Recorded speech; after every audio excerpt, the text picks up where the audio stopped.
हम हरिराम पटेल के साइंस की एमसीक्यू बुक सॉल्व कर रहे थे, जिसमें टॉपिक है ऊष्मा एवं ताप, जिसका ये सेकंड पार्ट है। तो पहला क्वेश्चन देखते हैं हम। टेलीफोन के तारों को ढीला बांधा जाता है क्योंकि ऑप्शन है कि गर्मी के दिनों में तारों में प्रसार होता है, जिससे तारों के टूटने का खतरा रहता है। ऑप्शन बी है सर्दी के दिनों में तारों में संकुचन होता है, जिससे तारों के टूटने का खतरा रहता है। सी है कि ढीला रखने पर तारों में ध्वनि का संचार ठीक प्रकार से होता है। डी उपरोक्त में से कोई नहीं।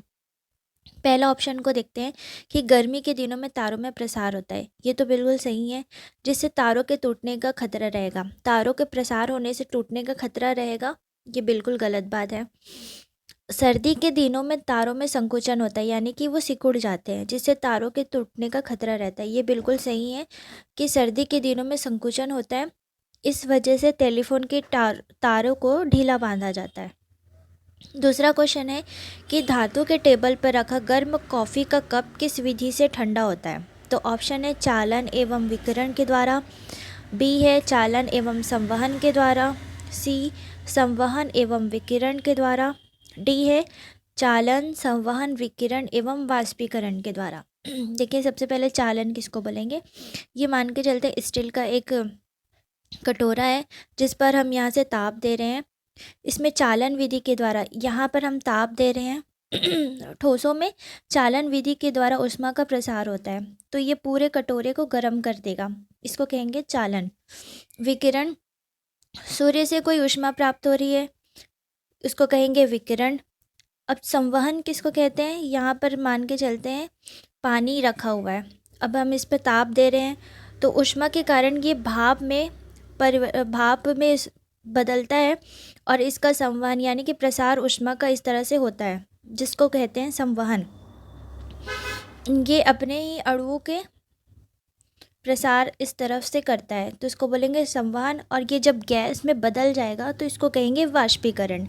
तो जो कॉफ़ी का कप रखा हुआ रहता है, तो क्वेश्चन पूछ रहा है ये किस विधि से ठंडा होता है, तो राइट आंसर होगा चालन, संवहन, विकिरण और वाष्पीकरण, चारों इस पर काम करेगा।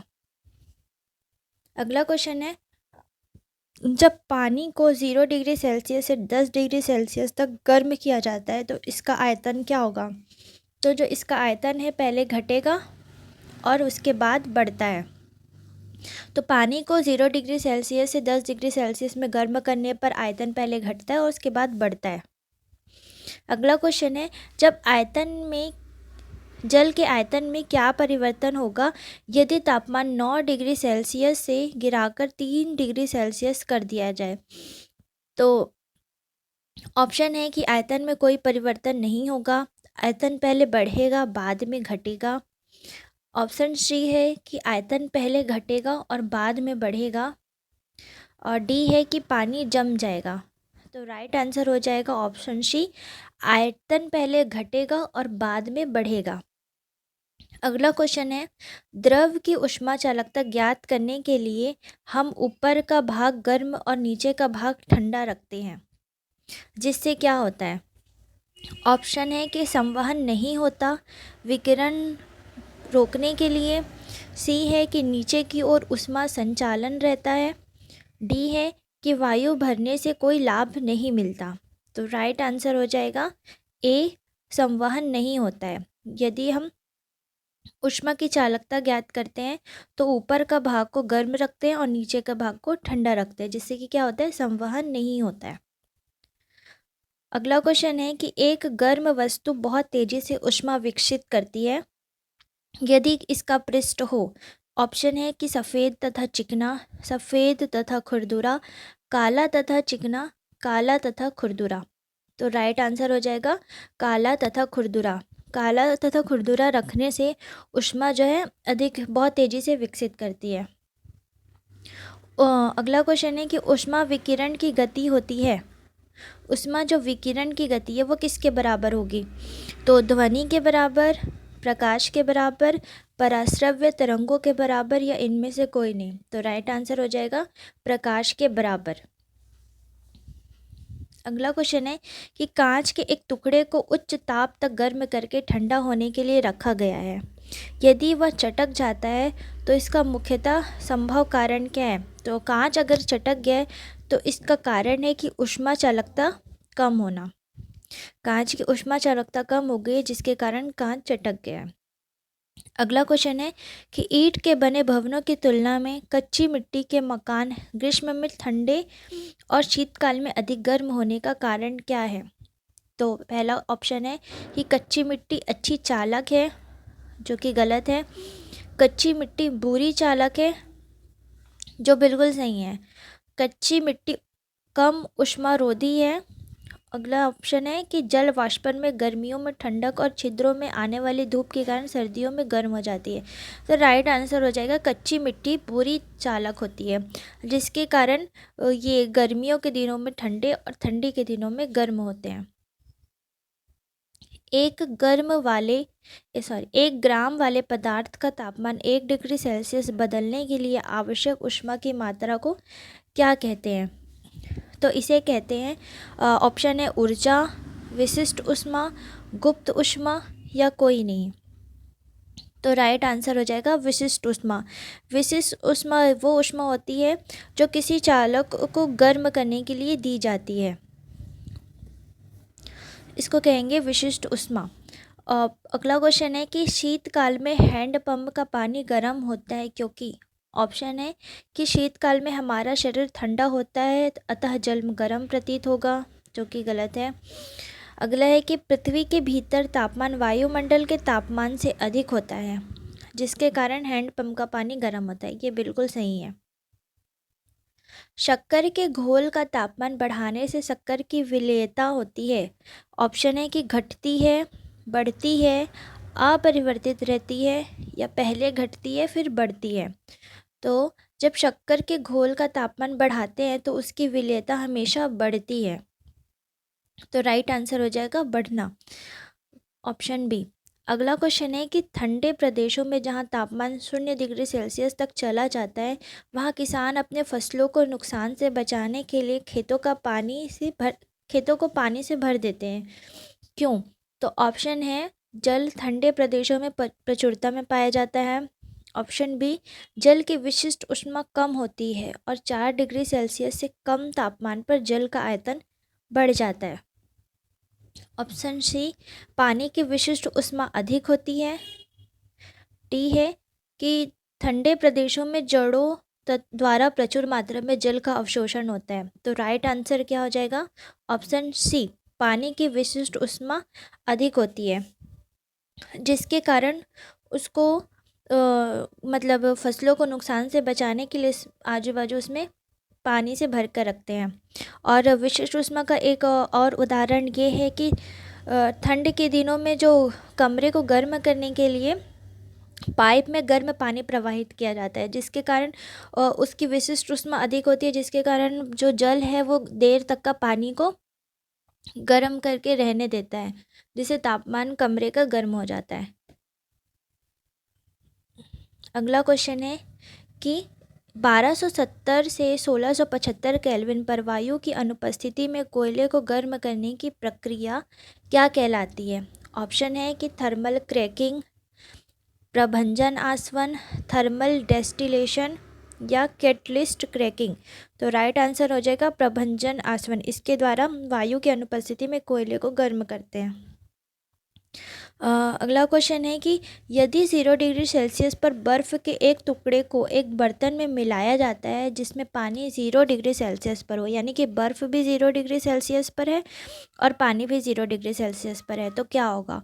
ऑप्शन है संपूर्ण बर्फ़ पिघल जाएगी, कुछ बर्फ़ पिघल जाएगी, कोई बर्फ़ नहीं पिघलेगी, तापमान आगे और घटता जाएगा। तो राइट आंसर है सी, कोई बर्फ़ नहीं पिघलेगी, क्योंकि दोनों का टेम्परेचर सेम है। अगला क्वेश्चन है निम्नलिखित में से कौन सी विद्युत चुंबकीय तरंग नहीं है? ऑप्शन है रेडियो तरंगे, अवरक्त तरंगे, ध्वनि तरंगे, पराबैंगनी तरंगे। तो जो ध्वनि तरंग है वो विद्युत चुंबकीय तरंग नहीं है। अगला क्वेश्चन है विद्युत चुंबकीय विकिरण जिसका उपयोग एक प्रभावशाली निर्जमक के रूप में होता है वह है? ऑप्शन अवरक्त, पराबैंगनी, गामा किरणें या सूक्ष्म तरंगे। तो राइट आंसर है पराबैंगनी किरणें, जिसका प्रयोग विद्युत चुंबकीय विकिरण में एक प्रभावशाली निर्जमक के रूप में किया जाता है। अगला क्वेश्चन है, पहाड़ों पर पानी निम्नलिखित तापमान पर उबलने लगता है। ऑप्शन 100 डिग्री सेल्सियस से कम, 100 डिग्री सेल्सियस से अधिक, 100 डिग्री सेल्सियस या इनमें से कोई नहीं। तो 100 डिग्री सेल्सियस पर से कम में पहाड़ों पर पानी का उबलने लगता है, जिसके कारण कहते हैं कि पहाड़ों पर वायुमंडलीय दाब जो होता है वो कम होता है, जिसके कारण जो पानी है वो जल्दी उबलता है और उसका क्वथनांक बढ़ जाता है। जिससे उसका क्वथनांक कम हो जाता है, जिसके कारण पानी जल्दी उबलना शुरू हो जाता है। तो राइट आंसर हो जाएगा 100 डिग्री सेल्सियस से कम। एक्सप्लेन किया गया है यहाँ पर कि पहाड़ों पर दाब का मान कम हो जाता है, जिसके कारण पानी 100 डिग्री सेल्सियस से कम तापमान पर उबलने लगता है। दाब बढ़ाने पर बर्फ का जो गलनांक है वो क्या होता है? घटता है, बढ़ता है, अपरिवर्तित रहता है या पहले बढ़ता है फिर घटता है? तो दाब बढ़ाने पर बर्फ का जो गलनांक है वो घटता है। ऑप्शन ए, दाब बढ़ाने पर बर्फ का गलनांक घटता है। अगला क्वेश्चन, सूर्य की किरणें किस प्रक्रिया द्वारा पृथ्वी पर पहुंचती है? तो मैंने बताया था कि विकिरण के द्वारा पृथ्वी पर पहुंचती है। एक लोहे के हथौड़े को धूप में रखा जाए तो यह इसके लकड़ी के हत्थे से अधिक गर्म हो जाता है, यानी कि लोहा जल्दी गर्म होता है बजाय लकड़ी के। तो ये क्यों होता है? ऑप्शन है कि लोहा उच्च तापक्रम पर होता है, लोहा लकड़ी से काला होता है, लोहा अधिक ऊष्मा को सोख लेता है, लोहा ऊष्मा का सुचालक है। तो राइट आंसर हो जाएगा डी, लोहा ऊष्मा का सुचालक है। क्वेश्चन, जब दो विभिन्न ताप वाली वस्तुओं को आपस में मिलाया जाता है तो मिश्रण का ताप होगा, यानी कि दो विभिन्न ताप वाली वस्तुओं को आपस में मिला रहे हैं तो क्या होगा? ए है कि अधिक ताप वाली वस्तु के ताप से अधिक होगा, बी है कि अधिक ताप वाली वस्तु के ताप से कम और लेकिन कम ताप वाली वस्तु से अधिक होगा, सी दोनों वस्तुओं के ताप के योग के बराबर, डी कम ताप वाली वस्तु के ताप से भी कम। तो राइट आंसर हो जाएगा बी, यदि इसका तापमान बहुत अधिक है और इसका तापमान कम है तो जब इसका मिश्रण तैयार किया जाएगा तो ये जो कम तापमान वाले हैं उससे थोड़ा ज़्यादा अधिक होगा और ये जो सबसे अधिक तापमान वाला है उससे थोड़ा सा कम ताप का होगा। तो ऑप्शन बी हो जाएगा। किसी वस्तु की ऊष्माधारिता का उसकी विशिष्ट ऊष्मा का संबंध क्या है? तो ये है ए, ऊष्माधारिता बराबर होता है वस्तु का द्रव्यमान गुणित विशिष्ट ऊष्मा। ऊष्माधारिता बराबर वस्तु का द्रव्यमान गुणित विशिष्ट ऊष्मा। रेल की दो पटरियों के मध्य जोड़कर कुछ स्थान छोड़ा जाता है क्योंकि ऐसे स्थान छोड़ने से कुछ लागत बचती है, आवश्यक गुरुत्व बल उत्पन्न करने के लिए, धातु गर्म करने पर फैलती है तथा ठंडी करने पर संकुचित होती है। डी है उपरोक्त में से कोई नहीं। तो राइट आंसर क्या हो जाएगा? सी, गर्म करने पर फैलती है और ठंडी करने पर संकुचित होती है, इसलिए जो पटरियों के मध्य कुछ स्थान छोड़ दिया जाता है। अगला क्वेश्चन है कि 0 डिग्री सेल्सियस केल्विन पैमाने का मान होता है। तो ये होता है 273 केल्विन। अगला क्वेश्चन है कि स्वचालित इंजन हेतु निम्नलिखित में से कौन सा एक हिमरोधी के तौर पर प्रयुक्त किया जाता है? तो इंजनों में हिमरोधी के तौर पर एथिलीन ग्लाइकॉल का प्रयोग किया जाता है, एथिलीन ग्लाइकॉल का। अगला क्वेश्चन, परम शून्य ताप क्या है? ऑप्शन है कि किसी भी तापमान पैमाने का आरंभिक बिंदु, बी है सैद्धांतिक रूप से न्यूनतम संभव तापमान, सी है वह तापमान जिस पर सभी द्रव पदार्थों के वाष्प जम जाते हैं, डी है वह तापमान जिस पर सभी पदार्थ की वाष्पीय अवस्था में होती है। तो राइट आंसर ऑप्शन बी, परम शून्य ताप सैद्धांतिक रूप से न्यूनतम संभव तापमान है। सैद्धांतिक रूप से न्यूनतम संभव तापमान को परम शून्य तापमान कहते हैं, ताप कहते हैं। अगला क्वेश्चन है, गर्म करने से विस्तारण होता है केवल ठोस पदार्थ में, पदार्थ का भार बढ़ा देता है, पदार्थ का घनत्व बढ़ा देता है, सभी द्रव और ठोस पदार्थों में समान दर से होता है। तो गर्म करने पर विस्तारण जो होता है पदार्थ का घनत्व बढ़ा देता है। अगला क्वेश्चन है कि ऑक्सीजन -180 डिग्री सेल्सियस पर उबलती है, यह ताप है। तो इसका एक फॉर्मूला होता है, मतलब इसको रिलेट करने के लिए C/5 बराबर F-32/9 इसके बराबर होगा R/4 बराबर होगा केल्विन -273/5। तो हमको इसमें से रिलेट करके इस क्वेश्चन को सॉल्व करना पड़ेगा। तो पहले हम देखते हैं फ़ारेनहाइट से। तो C/5 बराबर F-32/9। तो C के जगह इसका मान रखेंगे 180, बटे में रखेंगे 5, बराबर में रखेंगे F-32/9। तो इसको अगर हम सॉल्व करेंगे F-32/9, इसको सॉल्व करने पर राइट आंसर हो जाएगा -292 फ़ारेनहाइट, -292 फ़ारेनहाइट। अगला क्वेश्चन है कि थर्मोस्टेट का प्रयोजन क्या है। तो ऑप्शन है तापमान को नापता है, तापमान को बढ़ाता है, तापमान को स्थिर रखता है, ताप को विद्युत में बदलता है। तो राइट आंसर हो जाएगा तापमान को स्थिर रखता है।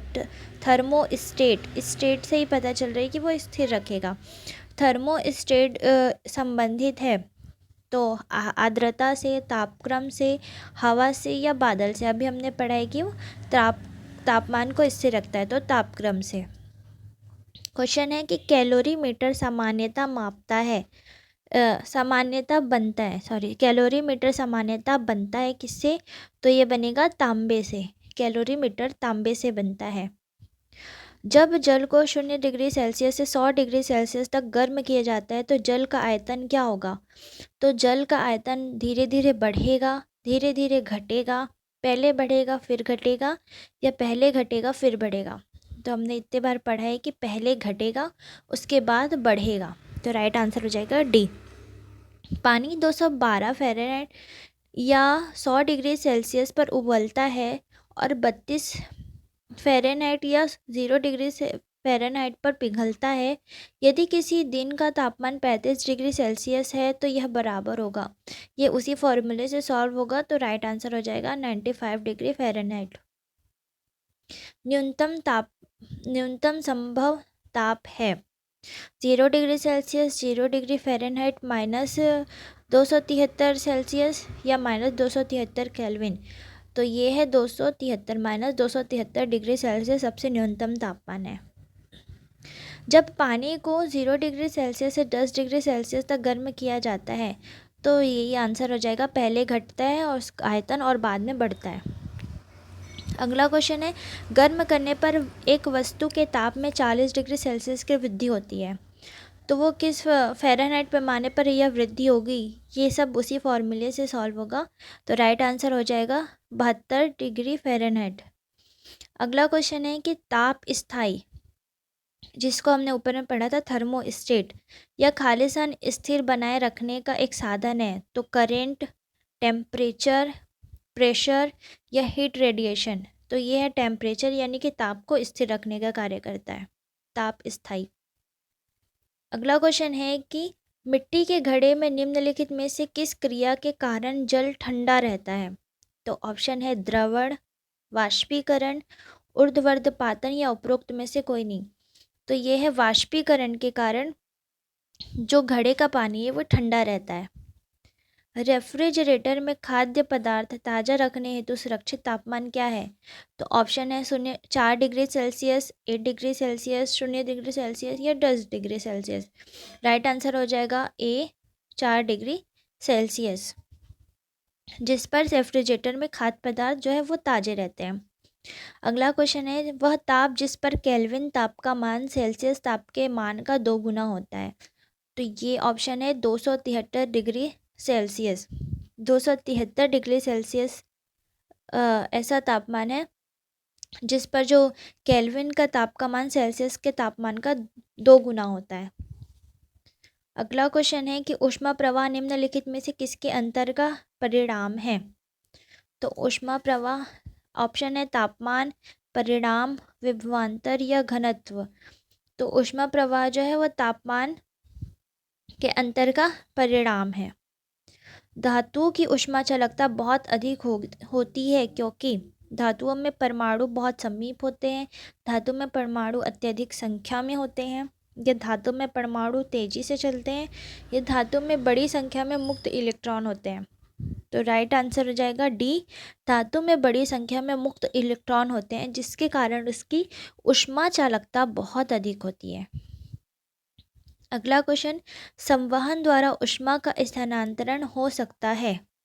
तो ठोस एवं द्रव में, ठोस एवं निर्वात में, गैस एवं द्रव में, निर्वात एवं गैस में। तो राइट आंसर हो जाएगा सी, ठोस एवं द्रव में। तो संवहन जो है वो गैस और द्रव में होता है, संवहन जो होगा गैस और द्रव में होगा। जो ठोस है उसमें केवल चालन होता है, चालन के कारण, जैसे मैंने बताया था, चालन के कारण या ऊष्मा का प्रवाह होता है जिसके कारण कटोरा पूरा गर्म हो जाता है। और संवहन सिर्फ गैस और द्रव में होता है। अगला क्वेश्चन है कि सेल्सियस तथा फ़ारेनहाइट पैमाने में संबंध क्या है। तो राइट आंसर हो जाएगा सी बराबर 5/9 F-32। जैसे मैंने बताया था, इससे रिलेट करना है। C/5 बराबर होता है F-32/9। तो 5 इधर चले जाएगा इस ऑप्शन के हिसाब से, तो 5/9 हो जाएगा C बराबर। तो राइट आंसर हो जाएगा बी। इस फॉर्मूले को बिल्कुल याद करने की ज़रूरत है क्योंकि बहुत सारे क्वेश्चन इससे बनते हैं।